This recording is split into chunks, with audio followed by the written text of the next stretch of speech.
আসসালামু আলাইকুম। আজকে রান্না করব পাঙ্গাস মাছের মাথা, লেজ আর একটা পেটির অংশ। এটা আমি সুন্দর করে মেখে পরে রান্না করব। এখন আমি এটা কেটে সুন্দর করে ধুয়ে নিয়েছি লবণ দিয়ে খুব ভালো করে। আপনারাও সবসময় মাছ লবণ দিয়ে খুব সুন্দর করে ভালো করে ধুয়ে নেবেন। এখন আমি এখানে দিয়ে দিচ্ছি পেঁয়াজ, টমেটো, কাঁচামরিচ, এরপরে দিব রসুন বাটা, এরপরে আমি দিচ্ছি পরিমাণ মতো লবণ,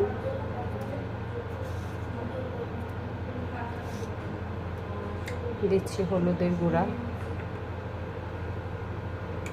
মরিচের গুঁড়া,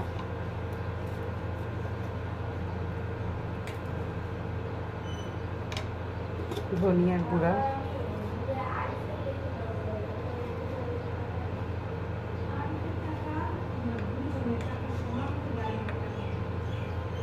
এবার দেব জিরের গুঁড়া।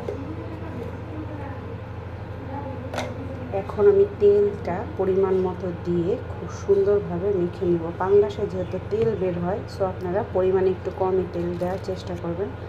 দিয়ে আমি এখন মেখে নিচ্ছি। দেখুন, আমি সমস্ত উপকরণ দিয়ে সুন্দরভাবে মেখে একটু সামান্য হাত ধুয়ে পানি দিয়ে দিয়েছি। আমি পাঙ্গাস মাছটাও এইভাবেই রান্না করি। আজকে কাটা মাথা আর লেজটা এভাবে রান্না করছি। চলুন এবার ঢেকে চড়িয়ে দিয়েছি। মাছটা আমি ঢেকে বসিয়ে দিয়েছি। দেখুন, তরকারিটা আরও টানবে, একদম শুকনো শুকনো হয়ে তেল উঠে আসবে। আমি আবার ঢাকনা খুলে নেড়ে দিয়েছি। চলুন আবার ঢেকে দিই। আমি পাঙ্গাস মাছে সবসময় লেবু পাতা অথবা লেবুটা ইউজ করি। লেবু পাতাটা দেওয়ার চেষ্টা করবেন। আজকে আমার পাতা নেই, তাই আমি লেবু দিচ্ছি। এভাবে দিয়ে ঢেকে দেব, তাহলে পাঙ্গাস মাছের ব্যাড স্মেলটা চলে যাবে।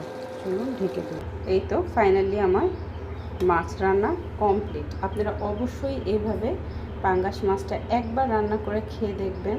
আমার মনে হয় যে পাঙ্গাস মাছ খায় না, সেও ইনশাল্লাহ এইভাবে পছন্দ করবে। তো সবাই আমার পেজটাতে লাইক, কমেন্ট, শেয়ার করে দিবেন, দিয়ে আমার পাশে থাকবেন। ধন্যবাদ সবাইকে।